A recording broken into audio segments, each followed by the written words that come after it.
Bem-vindos ao JKCast, o podcast de economia, finanças e investimentos, com José Cobori. Sejam muito bem-vindos ao 22º episódio do JKCast. Direto ao assunto, quem quiser mandar perguntas via áudio, o telefone é 61 981 17 0005. E se quiser enviar mensagem de texto com as suas perguntas, pode ser por esse WhatsApp também ou no Instagram, @JoséCobori. Tá ok, pessoal? Vamos então logo à primeira pergunta. Olá, professor Cobori, tudo bom? Meu nome é Nelson, eu moro aqui em Curitiba, Paraná. E eu tenho uma dúvida sobre o fato de imprimir dinheiro. Esses dias eu vi o presidente do Banco Central dizendo que essa não seria a melhor opção do Banco Central imprimir dinheiro. E eu queria que o senhor explicasse por que imprimir dinheiro não é a melhor solução, se isso ia gerar inflação ou não. Queria que o senhor deixasse mais claro que não ficou muito claro ali para mim. E eu acho que vai ajudar outras pessoas também a entenderem, né, por que imprimir dinheiro pode ou não ser a solução. Obrigado pelos vídeos, pela ajuda que o senhor nos dá. Um forte abraço. Bem, eu vou colocar aqui uma outra pergunta que é muito parecida. Na realidade, tem várias perguntas nessa linha e eu aproveito e já tiro a dúvida de todos vocês, ok? Cobori, meu nome é Henrique, eu sou aqui de São Paulo, capital. Para fazer frente a essa nova pandemia do coronavírus, os estados têm injetado dinheiro na economia, né? Auxílio de empresas, auxílio às pessoas, às famílias. E eu gostaria de saber de onde que o governo tirará esse dinheiro. Ele tem caixa para realizar essas medidas ou terá que imprimir mais moeda? E eu pergunto isso também nos Estados Unidos, na Itália, que também está passando pelo mesmo que nós, com auxílio do governo no combate à nova pandemia, e como que a gente deve analisar esse novo cenário de inflação no Brasil e no mundo. Muito obrigado, parabéns pelo conteúdo, um abraço. Bem, Nelson e Henrique, né? Na realidade, tiveram muitas outras perguntas aí nesse sentido. E aí, em nome de vocês dois, eu estou respondendo a todos, tá? Essa é a grande dúvida. A gente nunca passou por uma situação dessa. É uma coisa que é inédito no mundo, até porque o mundo globalizado que permitiu isso não existia antigamente. Então, essa doença se espalhou muito rápido. E chegamos nessa situação que a gente está hoje. Ou seja, o mundo todo está parado. Então, as nações, os estados estão aí imprimindo dinheiro, né? Tanto os Estados Unidos quanto a Europa, o Japão e o Brasil, né? Injetando dinheiro na economia para que a gente, digamos assim, a economia não pode parar de vez, né? Porque seria um caos social. Você imagina mais de metade da população sem renda, sem emprego, né? Passando fome. Então tem um lado humanitário, que a gente não pode deixar isso acontecer com o nosso semelhante, e tem o lado também do caos social, né? Isso não é bom para ninguém, vai gerar aí aí não seria uma pandemia, né? Seria um pânico geral das pessoas, lógico, em busca da sobrevivência, e ninguém quer que chegue nesse ponto. Então a gente precisa tomar uma ação muito rápida para não deixar a economia parar totalmente. Então o que os estados têm aí na mão? O que eles podem fazer, né? Já respondendo uma parte da pergunta. O estado ele pode emitir dois tipos de passivo, né? Um passivo é título público, título da dívida pública, que a gente já conhece. Ele emite para financiar ali o seu déficit orçamentário, e isso é normal, né? Os governos, os estados sempre emitindo essa dívida pública, se financiando, né, para fazer frente às suas despesas lá. E como ele se financia? Com nós, investidores, vamos lá, compramos esses títulos, tanto quando você está comprando direto no Tesouro Direto, está investindo em fundos DI, fundos de renda fixa, fundos multimercado, esse dinheiro, na realidade, o grosso dele está indo comprar títulos públicos, tá? Está sendo remunerado ali pelo Estado, né, pela taxa Selic. Então esse é um passivo mais fácil de entender, que é uma dívida. E por isso esse passivo ele remunera, né? Você compra a dívida dele, o governo te remunera. E tem um outro passivo, que é a moeda, né? Quando o governo imprime dinheiro, também é um passivo, mas que não tem remuneração nenhuma. A gente pega esse dinheiro para utilizar.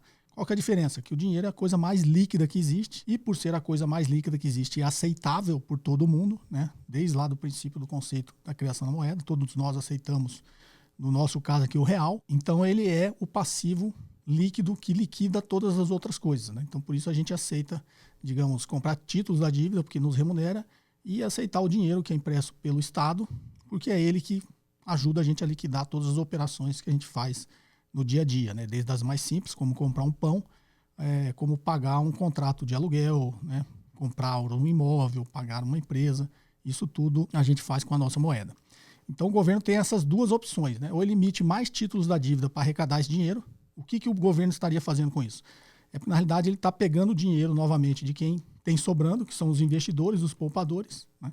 Então ele está tomando esse dinheiro emprestado, está emitindo o título da dívida, pegando esse dinheiro emprestado, e com isso ele vai fazer aí as suas políticas públicas aí. No caso agora, a mais imediata, a política pública e social é ajudar os mais necessitados, né? Que nesse momento que todo mundo está sem renda. Então isso é como se fosse o governo estivesse ali fazendo o papel do intermediário, né? Ele está tirando de quem tem e remunerando as pessoas por isso e está colocando ali na mão de quem precisa. Tá ok? Então, um dinheiro, digamos que já existe, né? Ele está emitindo aqui e colocando ali. E a outra, que é imprimir moeda, ele colocar mais passivo no mercado e por esse passivo ele não remunera nada. Só que o excesso de dinheiro no mercado, que é a dúvida de todo mundo, ele gera inflação. Só que a gente tem que pensar que a economia é uma coisa complexa, né?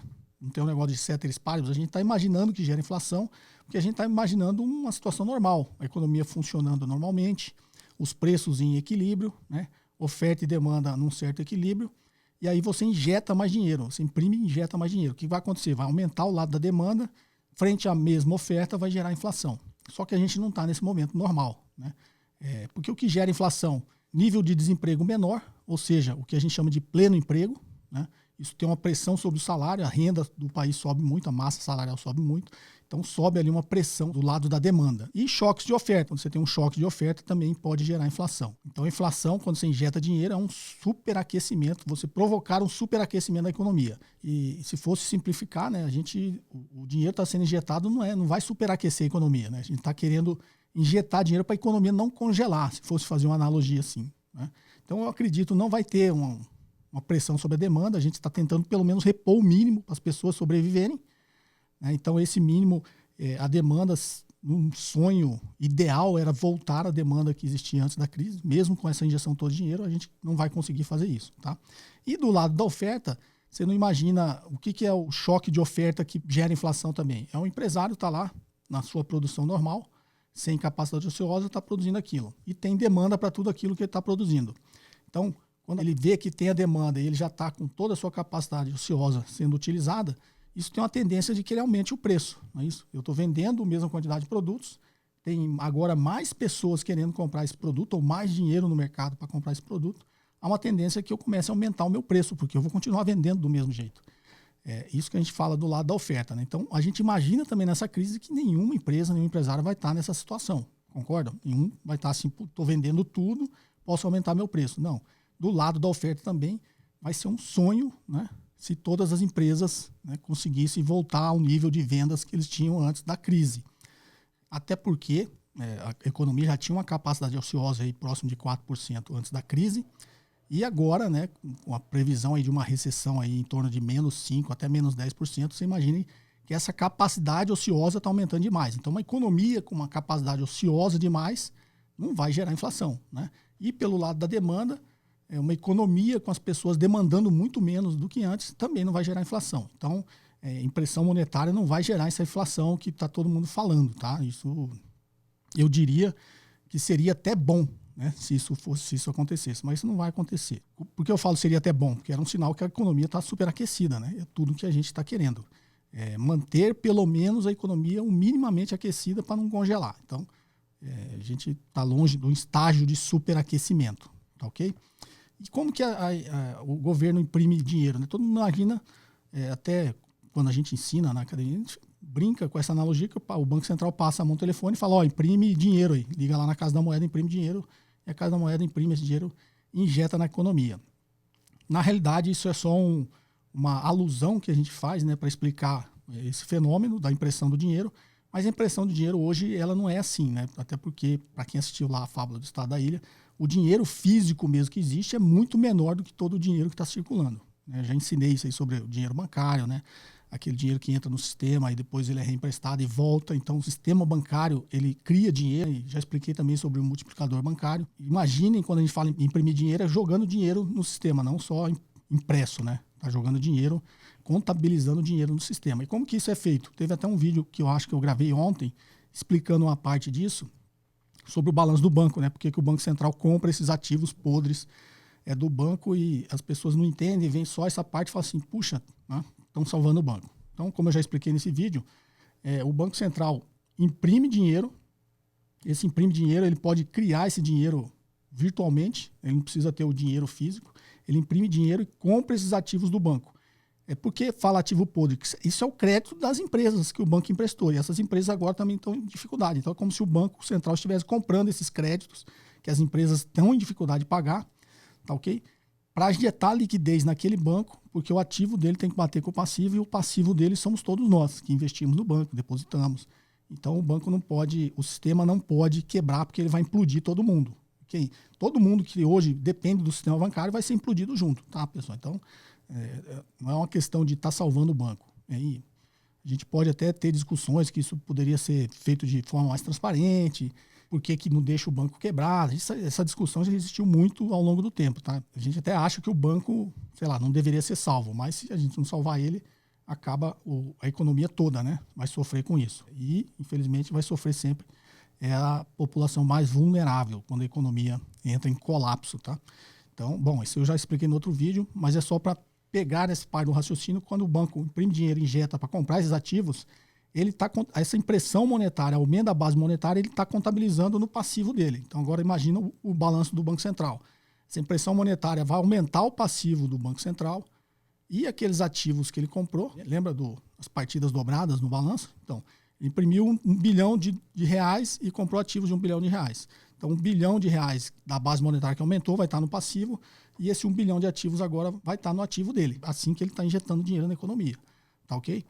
Então, essa preocupação, e quando o Banco Central falou que talvez não seria a melhor solução, mas todas as nações estão fazendo isso, porque estão meio sem saída, né? O Banco Central pode emitir títulos da dívida e continuar colocando no mercado. Esses títulos são muito demandados, isso aumenta o endividamento público, né? O Brasil, ainda comparado a outros países, não tem nem 100% do seu PIB aí de endividamento. Nós temos um estoque, eu acho que próximo de 4 trilhões de reais de endividamento, né? Frente a um PIB em torno de 7. Então, nosso endividamento ainda não é uma escala como é nos Estados Unidos, no Japão, na Europa, porque o endividamento deles é muitas vezes mais do que o PIB, né? Então, sob esse ponto de vista, seria catastrófico estar falando que o endividamento do Brasil está crescendo, até porque é um momento, como eu disse, diferente. O governo pode continuar emitindo dívida, mas em algum momento vai ter que também imprimir moeda, imprimir dinheiro, injetar na economia.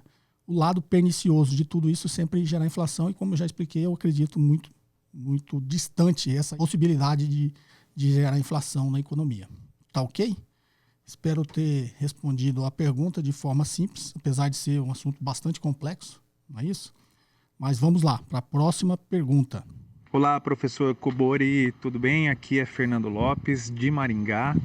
Primeiramente, queria agradecer a disponibilidade de vocês de compartilharem tanto ensinamento de graça, né, para a gente, né, nós que estamos buscando aprender mais sobre investimentos, sobre finanças, enfim.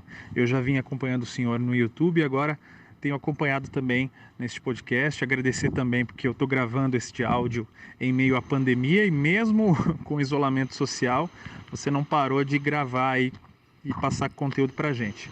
Bom, minha dúvida é sobre um indicador que eu estava estudando nos últimos dias, PEG Ratio, né, que é aquele indicador, inclusive usado pelo Peter Lynch, pelo que eu li, e que ele calcula o PL sobre o crescimento percentual projetado de lucro da empresa. Eu estou tendo dificuldade para calcular isso e verificar, na verdade, se os cálculos que eu tenho feito têm dado certo. Porque a gente encontra em vários sites aí o PL das empresas já calculado e também essa taxa de crescimento de lucro, que é a sigla usada, pelo que eu vi, é a CAGR, essa taxa de crescimento. Mas eu li que não é simplesmente, né, fazer essa conta PL sobre CAGR. Tem muito mais coisas envolvidas, né, sobre o comparativo do setor em si, enfim. Queria saber duas perguntas: se o senhor, o que o senhor acha desse indicador, se o senhor indica, e como nós devemos fazer essa conta exatamente. Desculpa aí por me alongar tanto na pergunta. Um abraço. Bom, Fernando, obrigado aí, falando direto de Maringá, né? Fazendo essa pergunta, é uma pergunta que nunca tinha sido feita, é um assunto bastante interessante. Só para situar o pessoal, o que é o PEG, né? PEG é um indicador que o Peter Lynch criou, né? Assim como disse o Fernando. O PEG é uma sigla de PEG, né? De Price, Earnings and Growth. Se fosse em português, é preço, lucro, crescimento. O que o Fernando falou é que é um índice criado em cima do índice PL. Então, o índice PL, preço, lucro, em inglês é PE, né? Price, Earnings, preço, lucro. E aí o Peter Lynch acrescentou esse crescimento ali, que é o Growth. Então, por isso é PEG, né? O índice PEG. Então, ele pega o índice preço-lucro, que todos nós já conhecemos, né? O que é o índice preço-lucro? Digamos que a ação está R$10 e ela distribui R$1 de lucro por ação. Então, é 10 dividido por 1, o índice preço-lucro dele é 10, né? Se fosse fazer uma analogia, as pessoas chegam nisso aí. Quanto menor o PL, quer dizer que você está retornando aquele valor que você pagou na ação sob forma de lucro mais rápido, né? Então, quanto menor o PL, é melhor. Digamos, no mesmo exemplo, que a ação custasse 10 e ele distribui R$2 por ação. Então, agora o PL, 10 dividido por 2, seria 5. Né? Então, o PL de 5 é muito melhor que o PL de 10, porque, teoricamente, você estaria retornando o preço que você pagou na ação em 5 anos. Né? Óbvio que aí a gente está no conceito de payback, não considera o valor do dinheiro no tempo, mas é um indicador que, né, te dá uma noção ali das empresas que estão te retornando em forma de lucro muito mais rápido, umas das outras, né? Então aí o Peter Lynch acrescentou o crescimento. Se fosse em português era o PLC, né? Preço, lucro, crescimento. Em inglês, Price, Earnings and Growth. E aí entra essa sigla que o Fernando falou, que é o CAGR, que é Compound Annual Growth Rate, o índice de crescimento composto anual. Isso em todo balanço de empresa, em toda demonstração financeira, você vai ver essa sigla, né, que está dizendo o quê? A taxa que a empresa cresce ao ano, né, de forma composta. Você pega tanto o passado quanto o que ela pretende crescer para o futuro. Então, esse índice CAGR, né, simplificando, é o índice de crescimento previsto ali no lucro da empresa. É óbvio, se ele estiver olhando o lucro, porque essa sigla CAGR você pode estar olhando para a receita, né, você pode estar olhando para vários outros indicadores. Então, Fernando, só para você raciocinar, então imagina o índice PL e coloca agora dividindo por um C de crescimento. Então, preço, lucro, vou dar um exemplo com um número maior, mas sempre retornado, múltiplos de 10 aí, né, para ficar mais fácil o entendimento. Então, imagina que a ação custa R$100 e ela distribui R$10 de lucro por ação por ano. Então, agora, 100 dividido por 10 vai dar o mesmo PL de 10, né? Porque 10 lucros daquilo vai chegar no preço da ação. Então, o PL dessa empresa agora vai ser 10. Agora, imagine a taxa de crescimento da empresa sendo de 10%. Tá? Então, agora você vai dividir 100 por 10 por 10, né? PLC. Então, 100 dividido por 10, 10. 10 dividido por 10, 1. Tá ok? Então, a taxa de crescimento, um CAGR de 10%, está dizendo que esse índice PEG dessa empresa é 1. Agora, imagine que ela não vai crescer 10%. Ela tem uma taxa de crescimento de 5% ao ano. Né? Então, agora 10 dividido por 5 é 2. Então, o índice PEG dela é 2. Qual que é a melhor empresa? A empresa que tem um índice PEG de 2 ou a empresa que tem um índice PEG de 1? A empresa que tem um índice PEG de 1. Então, o Peter Lynch criou que esse 1 seria um indicador que abaixo de 1 é sempre um bom índice, né? E acima de 1 é um índice que você não deveria, que ela está ficando distante ali de ser um, digamos, você está comprando uma ação barata com base nesse índice, tá? É só para ficar claro, então. Imagine agora que a empresa vai crescer 20%, o inverso. 10 dividido por 20, meio. Então, agora o índice PEG dessa empresa é meio. Então, uma empresa que tem um índice PEG de meio é muito melhor. Por quê? Porque ela vai crescer muito mais. E você vai ter o retorno daquilo que você pagou na sua ação muito mais rápido. Então, esse índice PEG seria também uma forma de você estar tendo o retorno, se fosse um raciocínio mais simples, né? Você acrescentou aquela taxa de crescimento, porque aquela taxa de crescimento vai te dar uma noção de quanto tempo, né, a taxa de crescimento da empresa vai acelerar ou desacelerar o seu retorno. Então, se você tinha um índice PL de 10, você estava dizendo que isso ia ser retornado em 10 anos. Né? Mas, se a empresa tiver lá, aí ela tiver o crescimento de 10, é como se tivesse, meu índice PEG agora é 1. Mas ela vai crescer o dobro, vai crescer 20%. Opa, meu índice PEG agora é meio. Ou seja, vou ter o retorno daquilo que eu investi naquela ação 2 vezes mais rápido do que se a empresa crescesse 10, tá? Esse é um raciocínio, digamos, simples para você entender esse indicador. O Peter Lynch evoluiu esse indicador para ajustar ele por dividendos e tal. É um pouquinho mais... Iria alongar muito aqui a explicação e acho que não faz muito sentido eu fazer isso agora. Tá ok, Fernando? Espero que você tenha entendido. Então, o índice PEG é preço, lucro, crescimento. Price, Earnings, Growth, né? PEG, preço, lucro, crescimento. Eu ajusto o índice PL pelo crescimento da empresa. Se a empresa cresce numa taxa maior, eu tenho um retorno mais rápido. Se a empresa cresce numa taxa menor, eu tenho um retorno um pouco mais lento. Tá? Seria mais ou menos essa a melhor forma de você analisar esse índice. Tá ok, Fernando? Espero ter ajudado. Um forte abraço e obrigado aí, falando direto de Maringá. Vamos para a próxima? Professor Kobori, primeiramente, parabenizar aí pelo trabalho que o senhor desenvolve aí na internet, por meio do seu canal. Tem sido, com certeza, de muito valor, né? Tem proporcionado muito crescimento. Uma dúvida que eu tenho é o seguinte, em relação ao vídeo que fala sobre como analisar o caixa, né, de uma empresa, o senhor citou ali alguns indicadores.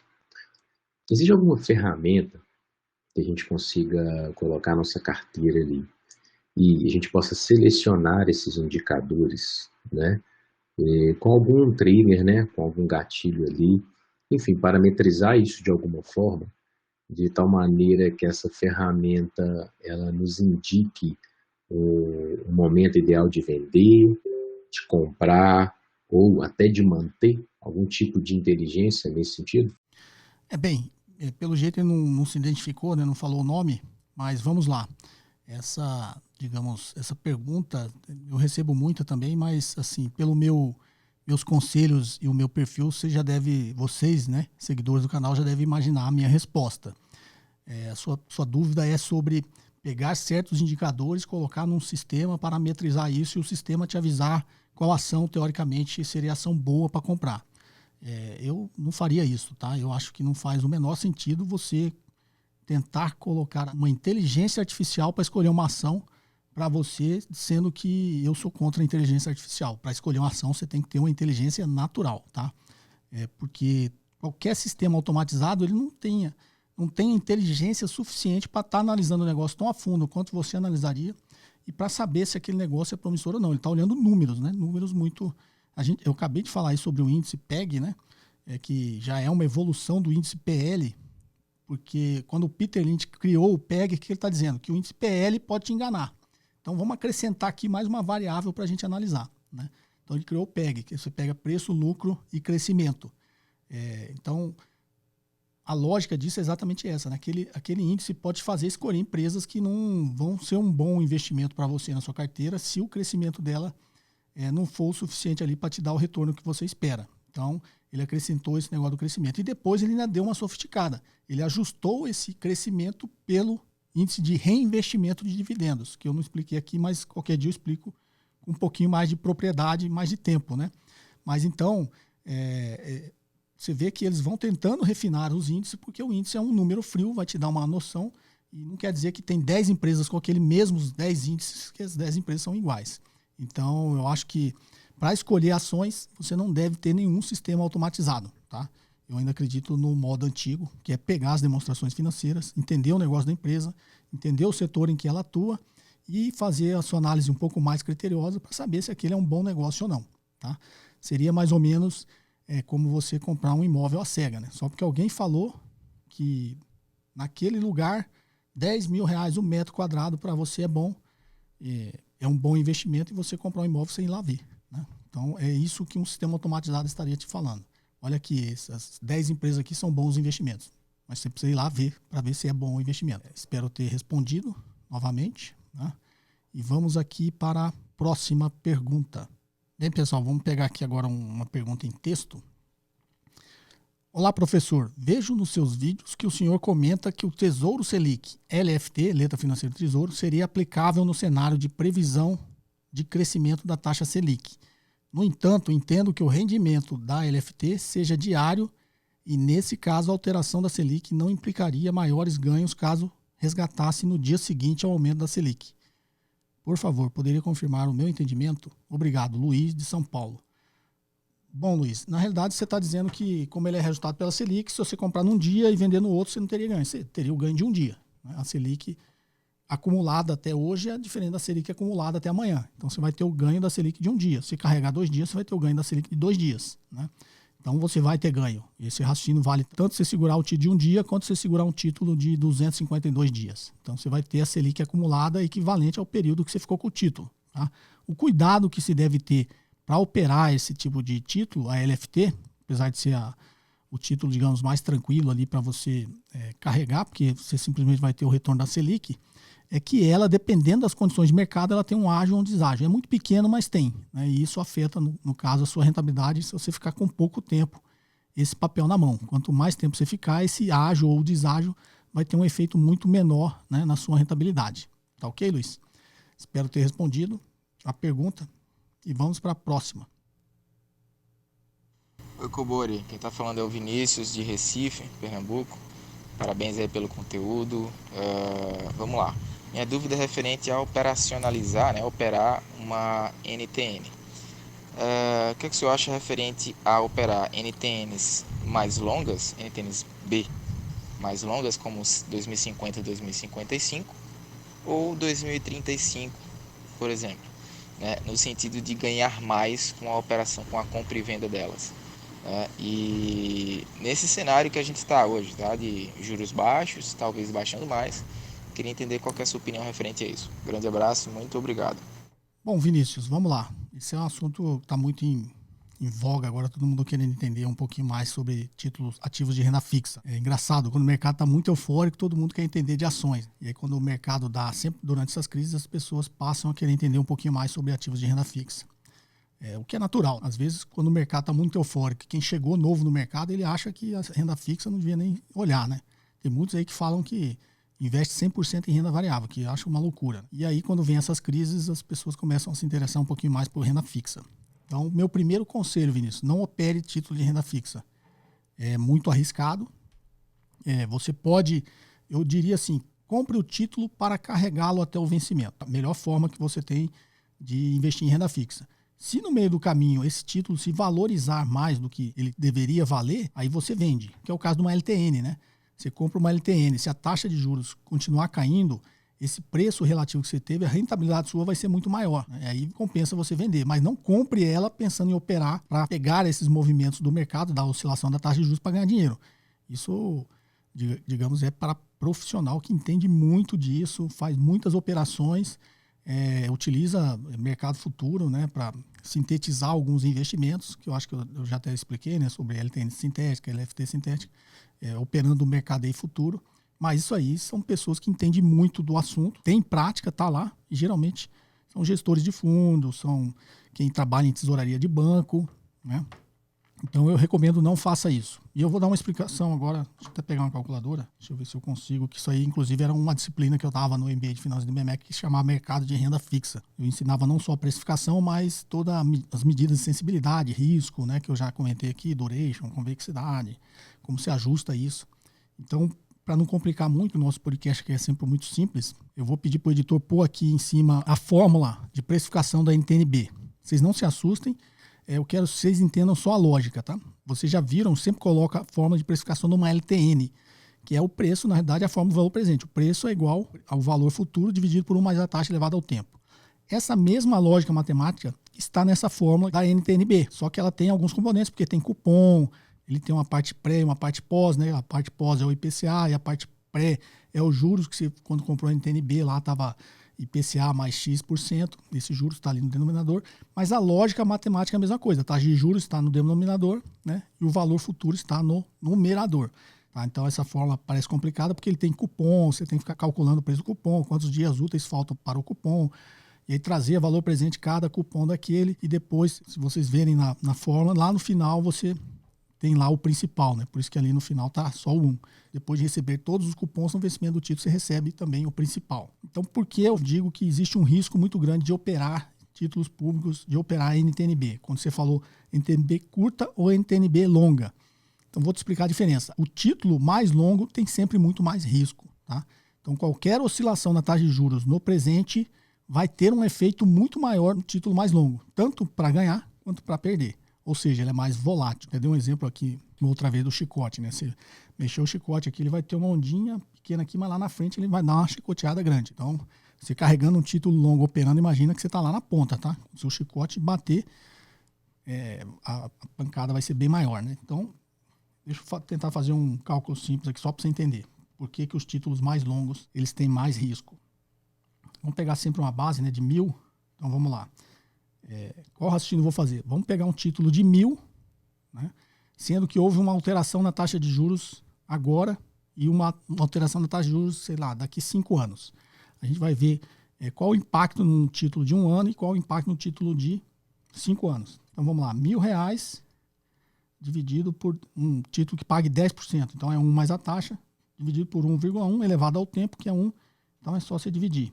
Esse título vai dar o famoso, que eu sempre uso, R$ 909,09. Então, o que isso quer dizer? Para você comprar um título que vai pagar R$1.000 lá no vencimento, daqui 1 ano exatamente, é uma taxa de 10%, você paga R$ 909,09 hoje e 9 centavos e vai receber 1.000. Então, você está recebendo 10%. Então, vamos imaginar esse mesmo título sofreu uma alteração na taxa de juros. Então, vai ser os mesmos 1.000. Digamos que a taxa subiu, né? Porque se a taxa subir, o preço cai, ok? Está no denominador. Então, 1.000 agora dividido, de 10 foi para 11%. Então, 1,11, que divide, foi para R$ 900,90. Isso não acontece porque o mercado sempre tem antecipação, mas imagine só para efeito de entendimento, que você comprou o título hoje a 909, a taxa subiu 1%, amanhã o título está valendo 900. Então, você perdeu o dinheiro, tá? Por isso que eu falo, a taxa de juros sobe, o título, o preço cai. Então, vamos ver a relação, o impacto em percentual que foi essa alteração de 1% na taxa de juros num título de 1 ano. Então, é só a gente pegar nos 909, né? Dividido pelos 900. Deu os 909, 0,9%, arredondando. Agora, vamos imaginar esse mesmo título de 5 anos, tá? Ou seja, um título mais longo. Então, é o mesmo 1.000, agora dividido por 1,1, 10%, só que elevado a 5. Não é isso? 5 anos. Divide esse título, teria que custar hoje R$ 620,92. Agora vamos fazer o mesmo cálculo. R$1.000, a taxa subiu 1%, foi para 11. 1,11 elevado a 5, que divide. O título caiu para 593,45. Vamos ver o impacto percentual disso? Então, de 620 para 593. Teve um impacto de 4,63%. Ou seja, um título de 1 ano, uma alteração de 1% na taxa, teve um impacto de 0,9%. Num título de 5 anos, o mesmo aumento de 1% na taxa teve um impacto de 4,63%. Ou seja, os títulos mais longos são mais sensíveis às oscilações da taxa de juros. Isso aqui é o que a matemática aqui está nos dizendo e é o que acontece, tá? Então, assim, operar títulos longos, eles são muito mais sensíveis às oscilações da taxa de juros. Então, primeiro, recomendação, não faça isso, porque eu tenho certeza que se você fizer isso ao longo do tempo, você vai perder dinheiro. Mas tenha em mente, se você insistir em fazer isso, que os títulos mais longos têm um risco muito maior, eles têm uma volatilidade no preço muito maior, dada uma alteração na taxa de juros, tá ok? E título, aqui eu fiz o cálculo simples de um título sem cupom, né? Títulos com cupom, esse negócio da duração mais longa que a gente chama na teoria de duration, tá? Então, títulos sem cupom tem uma duration. Títulos com cupom tem uma duration menor. Por quê? Matematicamente, esses cupons é uma antecipação do que você tem que receber do total, né? Então, títulos com cupom, o cupom reduz um pouquinho a duration do título, né? Então, títulos com cupom tem um risco menor do que títulos sem cupom, tá ok? Então, não vou complicar muito que renda fixa, apesar das pessoas acharem que é simples, a renda fixa também é bastante complexa, tá? Principalmente quando você começa a usar a matemática para calcular esse tipo de sensibilidade, tá ok? Sensibilidade do preço. Tá joia, pessoal?